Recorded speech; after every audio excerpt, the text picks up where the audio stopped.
WFYI podcast brought to you by Bloomington, Indiana, an American college town offering food and drink, college sports, outdoor activities, live music, cool art, and good times daily. Everyone is welcome in Bloomington. More information at visitbloomington.com.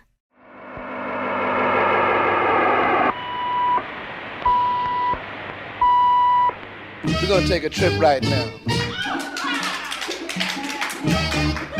Like we always do about this time.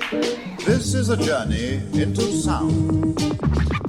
Break it down. I'm Kyle Long, and you're listening to Cultural Manifesto. On this week's show, I'll speak with the Indianapolis-based classical pianist Joshua Thompson. Joshua is creative partner in residence with the Indianapolis Chamber Orchestra, and we'll discuss his upcoming concert with the ICO titled Black Keys, the Evolution of the Black Classical Arts. It's happening on April 20 at the Schrott Center for the Arts. I'll also speak with Joshua's twin brother, saxophonist Jared Thompson, one of the guest performers featured in Black Keys. And I'll talk with the Indianapolis Chamber Orchestra's executive director, Dana Stone. Joshua Thompson is recognized nationally for his expertise on classical composers of African descent. He's also the host and creator of the award-winning podcast Melanated Moments in Classical Music. Joshua has coined a unique term to define his work. He describes himself as a social musicologist. Let's join my conversation with Joshua Thompson. Joshua, thank you for being here. Oh, man, Kyle, it's always a pleasure to be on one of your mini shows. How many are you producing at this point? Just two. Just two? That still sounds like enough. I hear you everywhere. Sorry. No, it's a good thing. It's a wonderful thing. It's a pleasure to be here. You have a very exciting event coming up with the Indianapolis Chamber Orchestra on April 20th. We're going to discuss that today. But before we do, I wanted to give our listeners some background on your life and work. I think most of our listeners here in Indianapolis probably know that you have a twin brother, Jared Thompson, yes, who's a very prominent saxophonist, jazz musician, and composer here in the city. It's kind of extraordinary that you've both developed these substantial careers in music. So I'm curious about the role of music and arts and culture in your family's home growing up. How did you both get set onto this path? Man, it's been a mainstay, and it has been a constant. All three of us have an older sister. We're just immersed in music and museums and the arts and everything that was like culturally nerdy. At a very young age, we often cite that it kind of started for us, at least with me, with classical music, with watching cartoons and listening to that music. But our parents were all about almost that mantra of idle hands being the devil's workshop. So if we weren't in school, we were outside playing or had a book or doing homework or doing music. And we just really, really enjoyed it. But we weren't listening just exclusively to classical music. My father was really big into jazz of like the Blue Note era. We were listening to a lot of, Patti LaBelle and Stevie Wonder, just pretty much everything. So there was always something playing. And then we had our own kind of sidebar. For me, it was classical music, my sister as well, and for Jared, it was jazz. So this is just what we know. It has been a constant. And I think when you're raised in it, you don't know anything different, if that makes any sense. Did you pursue classical music? Did you aggressively pursue it, or is it something you kind of got pushed into as a kid? Yes to both. There's a turning point. They wanted us to be involved in certain things. So at the age of 5, we started taking piano from a neighbor across the street and really took to it. And our teacher kind of told our parents, like, hey, we can't really take these kids any further. So we ended up going to another studio called the Renaissance Studios, which was in Broad Ripple. And we did that from about age 7 until 18. So, your parents get you into stuff, it costs money. And so they're like, you are going to do this and see it through. But very, very quickly after that, we had just a natural aptitude for it. And I loved the music. It was just so nice to be able to learn it, to recreate it, and to play it. So it didn't take much for me to really, really dive headfirst into classical music, and then I continued that at the age of 10 and picked up the study of classical trumpet and played in symphony orchestras and did the side-by-side program with the Indianapolis Symphony Orchestra, played in the Indianapolis Youth Orchestra, and that's what got me into college. So it's been a lifelong love affair, or as my mom says, it's a life sentence in music. And I want to ask you about that. Music is not your first profession. You spent several years working as a social worker here in Indianapolis. Right. Did you see yourself becoming a musician as a kid? When did the idea of pursuing music as a full-time profession kind of enter your mind? Well, the dream and the goal as a kid, I think by the age of 12, for sure, I knew, and I was like, I want to be a professional orchestral trumpet player. And so that's what the pathway was. I went to DePaul University with their School of Music, but there was just some other things that I wanted to pursue with my own identity, and I don't know, just figuring out how to make my way in the world. So it might be surprising to some. Even though I've learned and studied music my whole life, I actually do not have a music degree. My degree is in sociology. And so I did become a social worker working primarily with 18 to 25-year-olds who were duly diagnosed with severe mental illness and drug addiction. I love the work. I love the human element, as unpredictable as it is, but it's just that. It is a human element. There's a lot of vulnerability and just a way to be in tune with what's going on with your local community and national communities through that line of work. And I really, really enjoyed it. But music is a passion, and so it never goes away. I never thought I was good enough to be a professional musician. And it wasn't until, I don't know, I was in my early to mid-30s where I just said, all right, well, screw it. If it doesn't work, so be it. And, you know, fortunately, I've been able to build upon a career for the last 7 or 8 years. Sometimes it's surprising to me, and other times it makes perfect sense. I was supposed to be doing this. We discussed your time as a social worker. Yes. You had a degree in sociology from Yes. DePaul. Mm-hmm. You've coined a unique term to describe what you do today. You refer to yourself as a social musicologist. Is that correct? Yes. And again, I believe you coined this term. I right? did. And it's still it's a working definition. Okay. Well, give us the current definition. So as myself as a music sociologist, it's part me just wanting to be as honest as possible. I do not have a music degree, but I think sociology and music lend themselves very, very well to be able to discuss social movements, issues, and strategies through classical music, and that's what I do. So I'm not taking the chord structures and all of that. I find that to be, it's not of interest to me. What is the fact that a lot of these composers are writing almost programmatic and thematic music, and you can hear cultural hallmarks. And I love to be able to identify those, tease them out to be a reflection of our current times or the past, and then also as a way to bring in biographical and historical information about the composer and the times in which they were living, because nothing is new under the sun. A lot of the same issues that the United States and the world was wrestling with 400 to 300 years ago, we still see the evolution and the iterations of those. And classical music, as I love to say, is a brilliant blueprint to literally score history and social movements, migrations of peoples, and hopefully strategies in which to find reconciliation through the arts to be applied into the broader social ecosystem in which we live in. I want to ask about another aspect of your work as a social musicologist. A central theme in your work as a musician and artistic director is advocating for a greater understanding and appreciation of Black classical music composers. There's a rich history of Black composers in classical music that dates back centuries. Yes. But to a large degree, that narrative has been excluded from mainstream histories of classical music. Before we talk about why you've made this the focus of your work, I'm just curious how you personally discovered this history. When did you start learning about composers like William Grant Still? Can you look back at a point in your life where you became aware of this and realized this was something you really wanted to spend time researching and learning about? Most definitely. It was always a source of inquiry and curiosity growing up. You know, I've been playing since I was 5. And at certain points in my life, whether it be 10 years old, 15, or 21, I loved all the music that I was playing, but I would sit back and be like, wait a minute, there's a lot of Black people on the planet. How is it that I have not seen or heard or performed any of their works. And as an adult, I was like, all right, now you're old enough to start looking for these things yourself. So it was probably my research began about 12 years ago.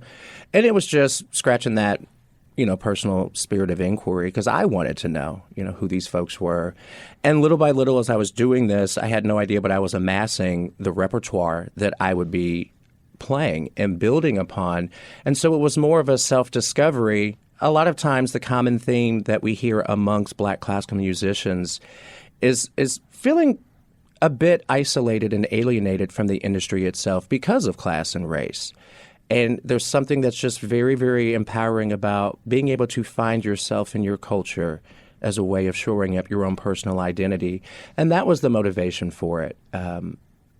Sometimes we're often called, trying to be white by playing classical music, and nothing could be further from the truth because there is a vast diasporic catalog of contributions that a lot of well-known Western composers took a lot of their music from and inspiration from. So start out as fun, and then, 10, 12 years later, it's a whole career. So I think that's pretty cool. Yeah. For some musicians, performers, composers, that part of their identity and connecting it to that history is just a small part of what they do. Right. This has really become the central focus of much of your work. Why has this become the sort of guiding force in what you do? It was a passion of mine, and then when you find something about yourself, you want to know even more. And so that rabbit hole continues to get deeper and deeper, and we put buttresses down there so the cave doesn't so much collapse. It was just empowering for me. There was other music that I could play, that I could hear certain sonorities and chords where I'm like, this is us. This is what we sound like. And I just really love that. And then there was this desire to share it with other people, to see if other folks have that same enthusiasm to learn more. And then it became more of, why aren't other institutions nationally and globally playing the music that they all know has been sitting there for centuries? And then beyond that, it's not enough, in my opinion, to put them on stage and just let them sit. Where is the curriculum? Where are these composers when it comes to these audition books that we get? Where is this music in student recitals in K through 12? So it's a much more broad motivation outside of performance. It really is. In 20, 30 years, I would love to see curriculum and school books and performances from top to down, and everywhere in between, doing this just with as much intensity as we put behind Beethoven or Brahms or Aaron Copland or Leonard Bernstein. Joshua, you're born and raised here in Indiana. Yes. You currently live in Indiana. Your work is not limited to Indiana, but this is your base of operations. Is Indiana open to this kind of programming in fine arts and classical music? What's your reception been here? Do you find that this is a good place to kind of present this work? I think it's as good of a place as any. It's always easy for us to focus on what is lacking. What I've been able to do over the last couple of years is turn that around and be like, oh, here is opportunity. I've always been a little bit nervous about how people receive classical music, and I need to start giving my audiences a whole lot more credit because I think people, regardless of the genre, they identify and recognize passion and excellence, and that's what they're drawn to, right? So since that's our baseline, the reception here has been incredible. I always give credit to the Black community of Indianapolis because they are the ones who have kept me on the map. So when it comes to the larger institutions, I think they're getting better. When it comes to where it really matters, or I think you have the most efficacy, is in your community centers, in the actual communities in which you are a part of. And so it's been really nice. The work I've been able to do outside of the state of Indiana is really encouraging for me because there is a national and global dialogue. There are literal human resources across the globe who I've gotten to meet and or interview or work with, and it helps me realize that I am just one person of many who share this mission. And here in Indianapolis, the lane is wide open. There's not a whole lot of traffic in that regard, so that is nice. I would love for there to be more on-ramps into this so that way more people can share this music, play this music, because I can't play it all. And there's other people who can do it as well, honestly, far better than me. And so, yes, it's an opportunity. Could we be doing better? Absolutely. We absolutely could. But, we take what we get, and you maximize every opportunity. So hopefully it elicits another one in which you can maximize that one, and it just continues forward.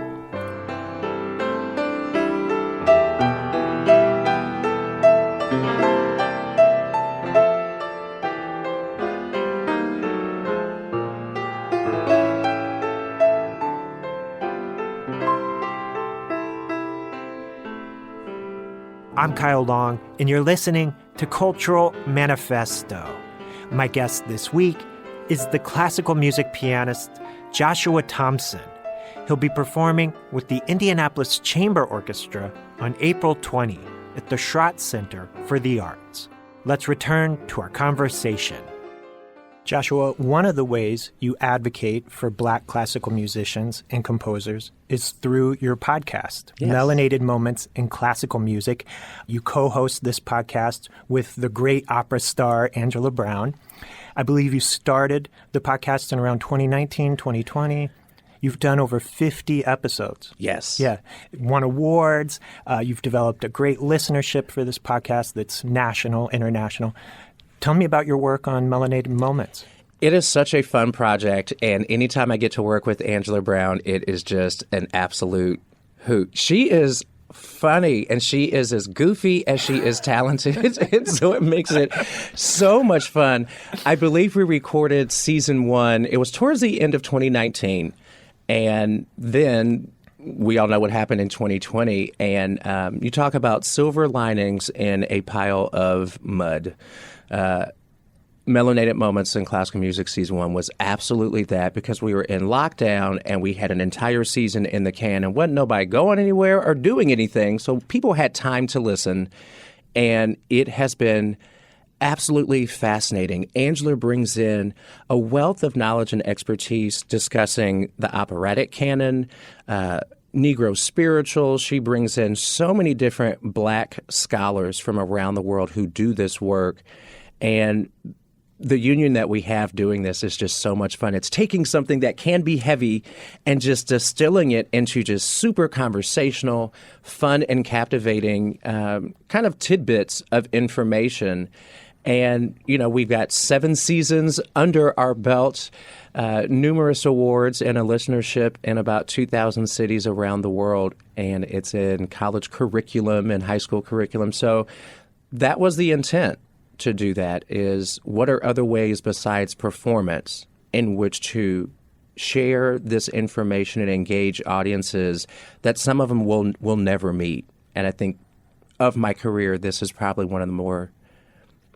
It's one of my proud moments, because I didn't see it coming and had no idea I would be doing a podcast, but here we are, and any opportunity I get to be a complete research nerd and get paid for it, I'm taking it.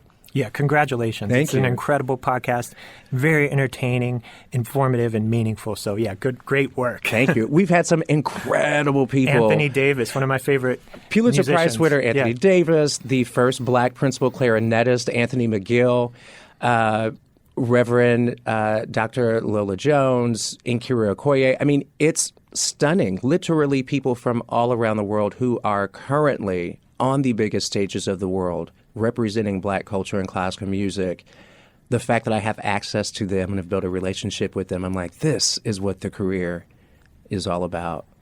And Joshua, I want to talk about Black Keys, your collaboration with the Indianapolis Chamber Orchestra. It's happening on April 20th at the Schrott Center for the Arts on the Butler campus. This is a major event for you, right? This is huge. Yes, I am equally terrified as I am excited, and I can't wait for it to happen, and I can't wait for April 21st. Yeah, you'll be performing a wide range of music that night, all by great Black classical composers from William Grant Still and Margaret Bonds to Nina Simone and Duke Ellington. Mm-hmm. You have some extraordinary guest collaborators. One of them's here today. We're going to talk to him in a minute. Excellent. But give us an overview of this event. Really excited to continue my partnership with the Indianapolis Chamber Orchestra in 2022, they retained me to be their creative partner in residence, and that was through a very prestigious grant through the League of American Orchestras, who identified and recognized a need to elevate underrepresented voices on stage in the world of classical music. So the ICO was one of only 20 orchestras in the entire country to receive this.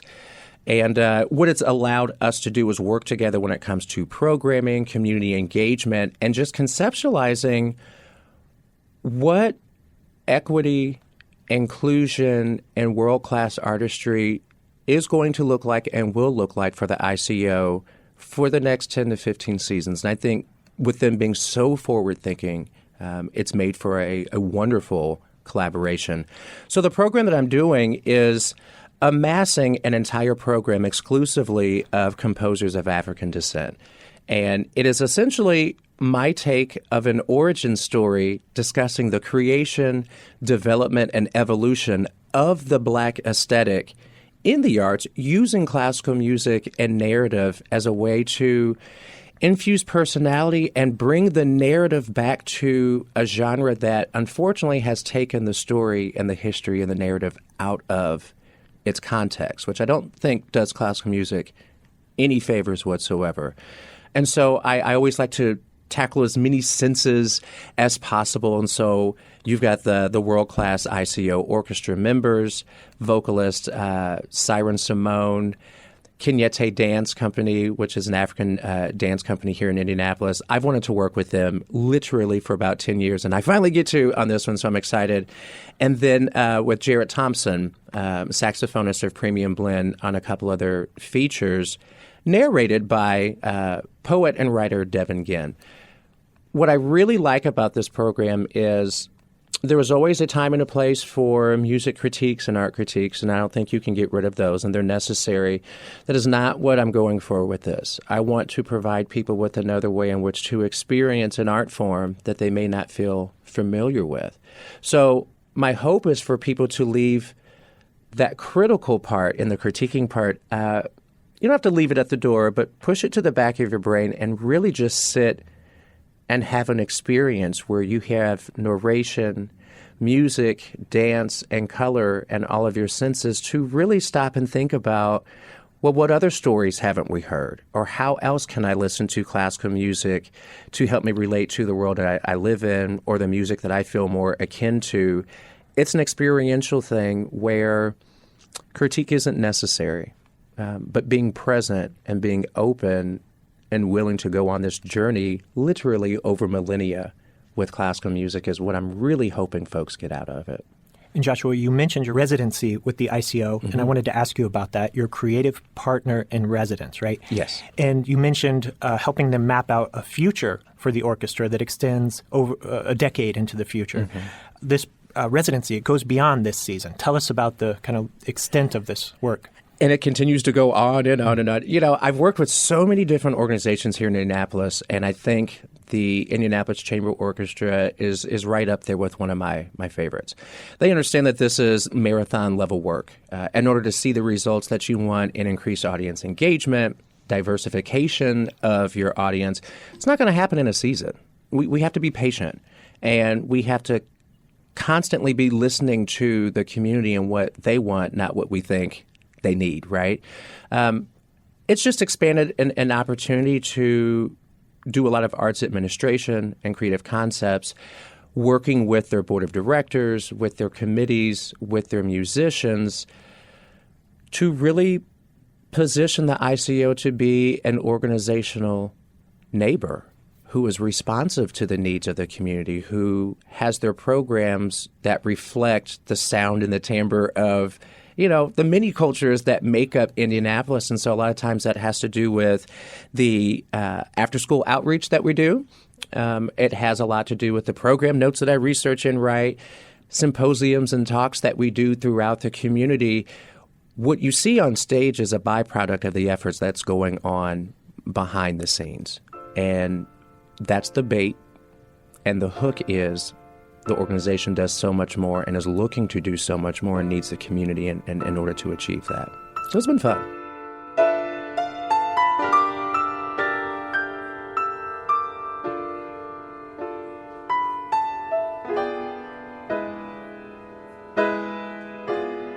Cultural Manifesto will return with more words and music from Joshua Thompson after this short break. WFYI podcast brought to you by Bloomington, Indiana, an American college town offering food and drink, college sports, outdoor activities, live music, cool art, and good times daily. Everyone is welcome in Bloomington. More information at visitbloomington.com. I'm Kyle Long, and you're listening to Cultural Manifesto. My guest this week is the classical pianist Joshua Thompson. He'll be performing with the Indianapolis Chamber Orchestra on April 20 at the Schrott Center for the Arts. The concert is titled Black Keys, the Evolution of the Black Classical Arts. Before we return to our conversation, I want to share some music from Joshua. This is Joshua Thompson performing Land of Romance from the William Grant Still Suite titled Africa.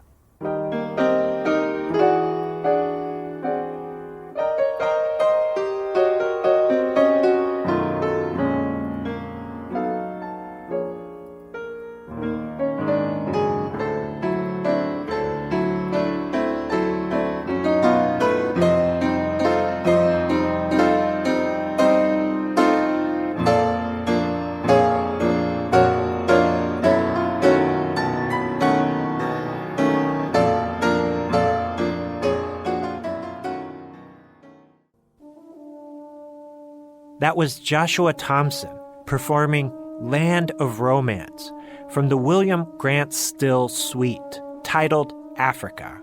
And Joshua Thompson is my guest this week. Joshua is creative partner in residence with the Indianapolis Chamber Orchestra. And we've been discussing his upcoming concert with the ICO titled Black Keys, the Evolution of the Black Classical Arts. It's happening on April 20 at the Schrott Center for the Arts. I recently spoke with the Indianapolis Chamber Orchestra's executive director, Dana Stone, to learn more about Joshua's work with the ICO.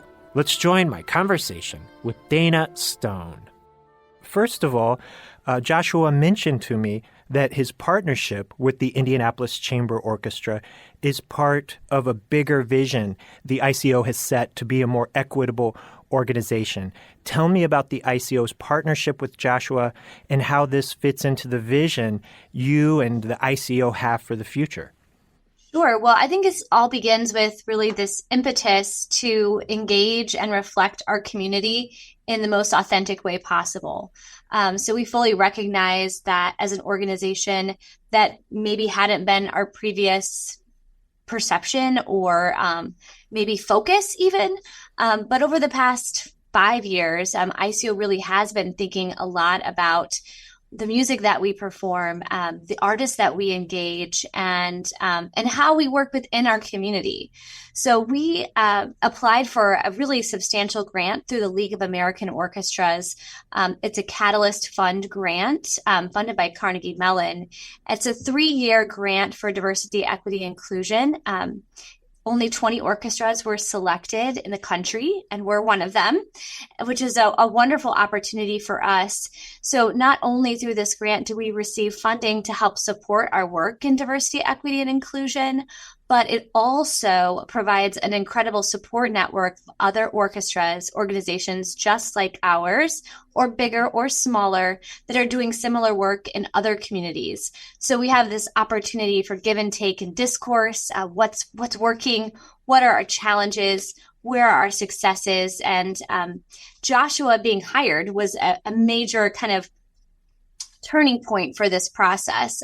When we were awarded this grant, his name came to mind based on past collaborations with him, that he would just be a perfect asset for really helping us think creatively about ways to engage within our community, to reflect musically the goals of the organization. And here we are, 2 years into this grant, and things are really, really rolling and really exciting. Can you speak to me about what Joshua's role in this creative partnership has been, what he's adding to the ICO, and how you see his involvement in the future beyond this concert? Sure. Well, I think as the creative partner, we envision this position as someone that would contribute in an artistic way and also in a functional organizational way. So, initially we had Joshua do a lot of research about the work that we had been doing, how much diversity was there in our music library, how many diverse composers had we been highlighting in our programming. And this project, Black Keys, was always in the back of our mind. We knew that in year 2, our goal was to do a really immersive, collaborative project with him. So this was kind of identified very early on as a capstone project for him to be focusing on. And additionally, Joshua's really helped us engage within our community with other organizations and other artists. And moving forward, we certainly want to keep the momentum going. We still have a whole nother year with Joshua as creative partner, and hopefully we can find some funding to go further than that, because I think what we've been able to achieve together is really exciting. And I think there's a lot of opportunity for continued growth. And Dana, some legacy arts and culture organizations here in Indianapolis have kind of struggled to pivot into more diverse and equitable programming. How has this pivot been for the ICO? How do you see this? Has the audience been excited to support programs like Black Keys? I think the fact that we're nearly sold out and we're less than or more than a month away is pretty demonstrative of the fact that audiences are excited. Current audiences have always trusted in ICO.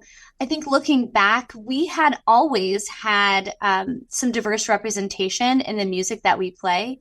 As a chamber orchestra, we really do pull from 400 years of music, and we do a lot of niche things that you might not see some of those more traditional orchestras performing. So the step into being more authentic and mindful about engaging with and performing works by composers from underrepresented groups or guest artists from underrepresented groups was something our audiences weren't afraid of and were excited to experience with us.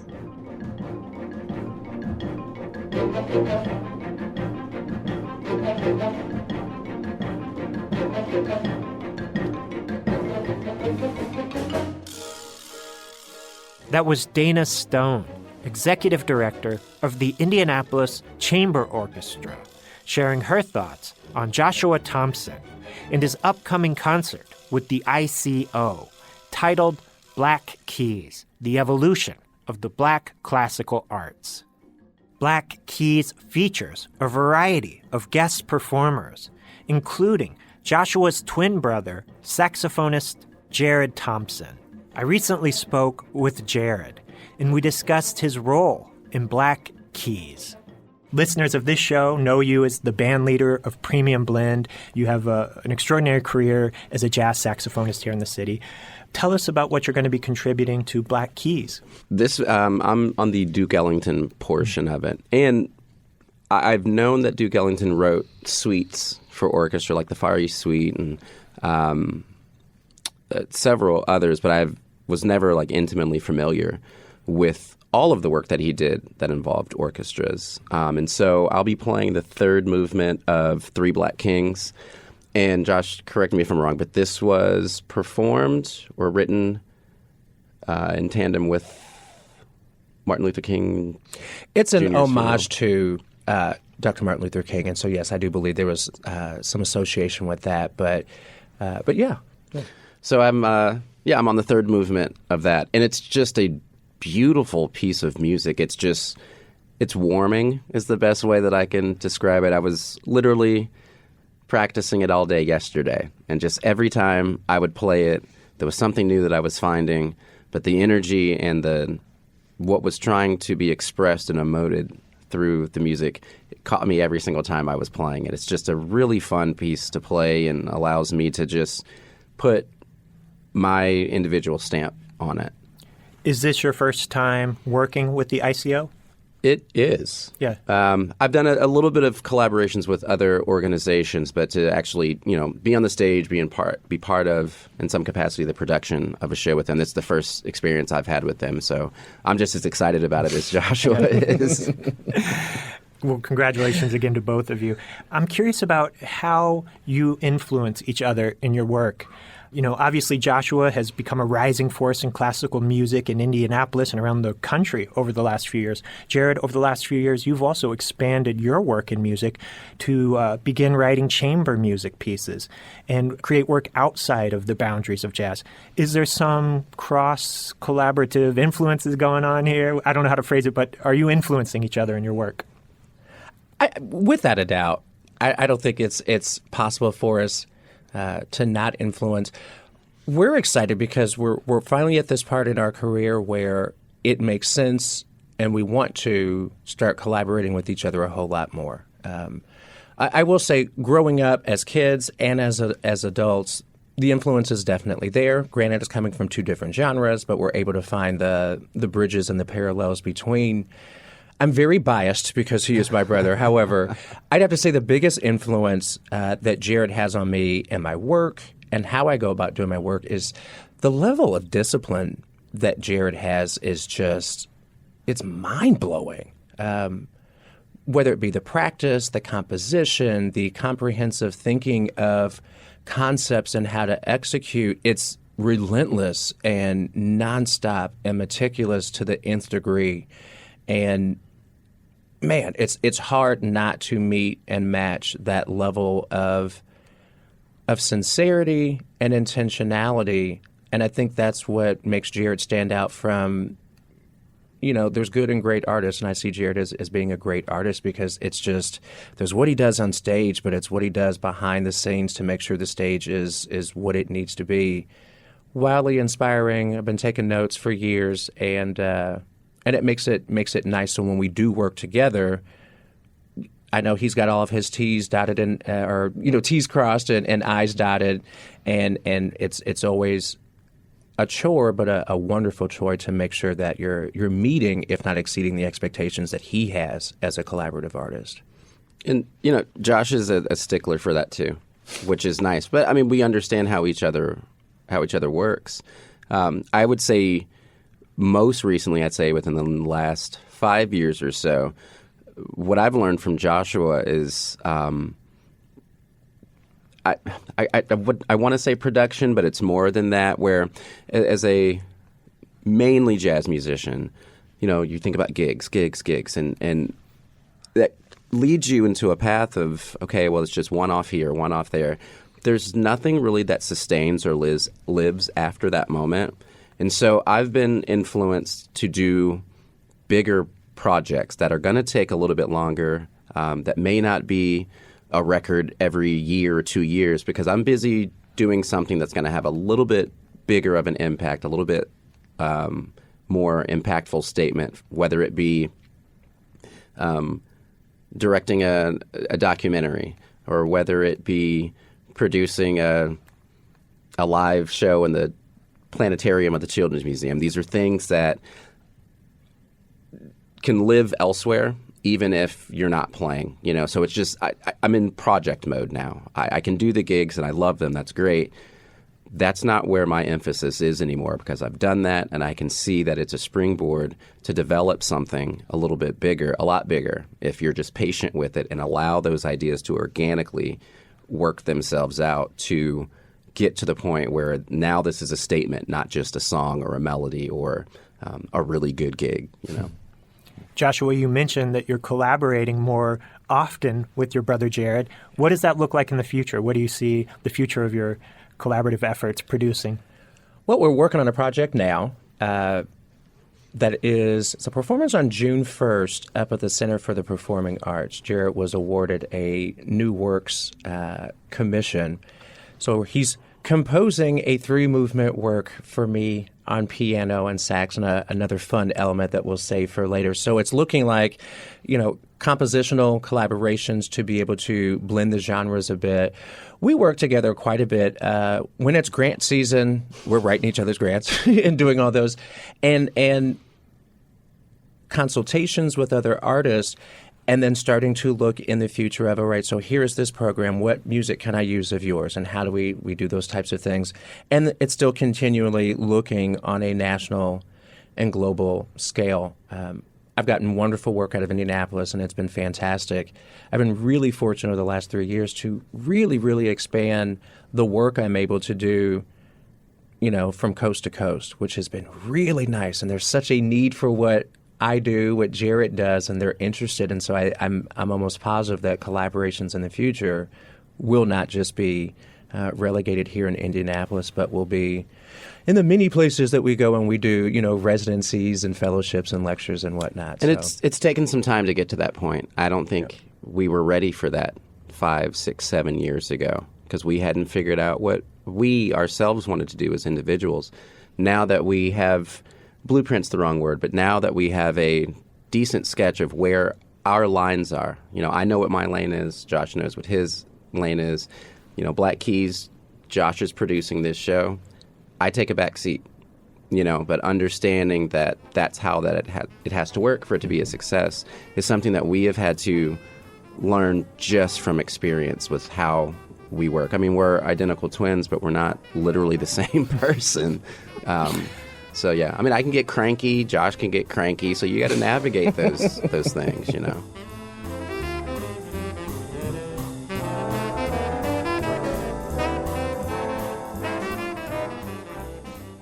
That was saxophonist Jared Thompson discussing the work of his twin brother, Joshua Thompson. Jared will be a featured guest performer during Joshua's upcoming concert with the Indianapolis Chamber Orchestra. Let's return to my conversation with Joshua Thompson. Joshua, I had a couple questions about the future as we wrap up. You mentioned that your partnership with the Indianapolis Chamber Orchestra is looking into the future. Right. And I had a more general question about arts organizations in Indianapolis and around the country as it relates to equity and your work advocating for Black performers and composers. Over the last few years, we have seen major arts and culture organizations taking small steps towards being more equitable. This hasn't been a smooth transition, and some organizations have done better than others. Sometimes I think this is just a temporary response to the social upheaval of 2020, the murder of George Floyd, and the uprising that happened after. How do you see this? Is this a bubble? Is this a temporary response to this social upheaval? Or do you see these organizations being committed to this 10, 20 years in the future? What does this look like to you? I'm reminded of, it was 2020, I was doing a residency with the Berklee School of Music and the Boston Conservatory. And I had the pleasure of interviewing just a brilliant violist and co-founder of Castle of Our Skins. Her name is Ashley Gordon. And her response to that question was being reminded that what we do and the work we do is part of a cycle. And it is wildly important for us to remember where we are in that cycle. We have crests and we have things that are, the opposite of that. And so where are we? So I think, the murder of George Floyd and what happens after that, that is your flashpoint. That's your boiling point. That's a crest, right? Anyone's responsibility is, hey, let's make sure there's enough energy on that crest so when there's not that, there's energy to push it forward. I hate to sound skeptical, but I prefer to be a realist because that gives everyone a fair shake. The work is cyclical, right? And so we're looking at now, locally and nationally, the drum for DEI is not being beat nearly as much. We're even looking at legislation nationally where DEI is being taken out of, schools and whatnot. The reality is we're going to call it something different in another, 2, 3, 4, 5 years. But the work behind it is still pretty much the same. In Indianapolis, as is everywhere else, like you said, some places are doing it better than others. And I think what's important to remember is in this line of work, we don't need to expect perfection out of anyone because that's not going to be possible. What can be expected is full transparency. When people miss the mark, simple acknowledgement of that, and here's what we're doing to do better. I think that is a fair expectation from organizations in response to community issues. broadly speaking, are we getting better? Is there progress? Yeah, there's progress. But we could still do much, much better. There could be much more recruiting of teachers and musicians of color playing the canon. We could be teaching it in schools a whole lot more in the private lessons, right? So that way it's top down, bottom up, and everywhere in between. That's, job security for me and for others. But we have to move away from awareness. We are all wildly aware, right, of this. And then it's like, okay, so what happens after awareness? Well, it's direct application of your degree of awareness and what you choose to do with it. For some, it's performing. For some, it's the administrative part. For others, it's the patronage. So they can weave it into whatever their sphere of influence and expertise is. We'll see. There are some organizations where I can look at their programs and be like, awesome, they got it. Because it's not just one-off. So we're not just seeing, one person of color or female composer throughout the season. For others, it's back to business as usual. And I say that's fine, not because it's fine, but it's like, all right, you just clock and peep what people are doing. And you figure out who to work with, who to move around. At the end of the day, I'm going to do this anyway. Just like, my colleagues and compatriots around the world are going to continue to do this anyway, because what we're doing is making the story of classical music much more comprehensive, much more accurate, which makes it way more compelling and applicable to the realities of the world in which we live in. Joshua, Jared, I thank you both for being here. Black Keys is happening on April 20th at the Schrott Center for the Arts. Any final thoughts either of you want to share before we go?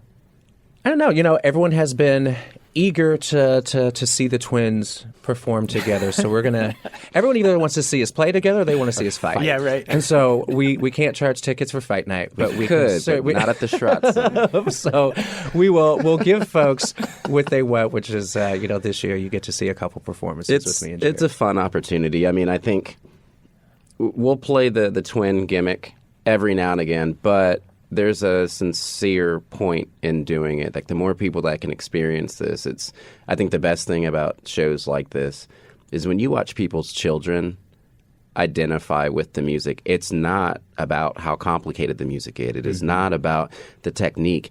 It is about that overall washing experience. When a child sees that and sees themselves within that moment, is just really rewarding. And you don't know where that child will take it. And I think that's part of the reward with it, that you're a lasting memory of culture, of education, all in a package that's palatable, accessible, and just fun to be around, Thank you both for being here. I appreciate it. Thanks, you. Kyle.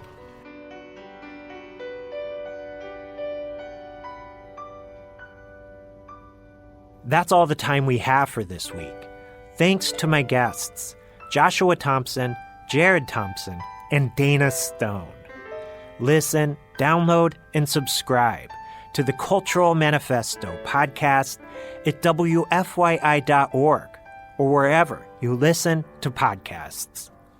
Cultural Manifesto is hosted and produced by me, Kyle Long. Thank you for listening. Let's end with music from Joshua Thompson.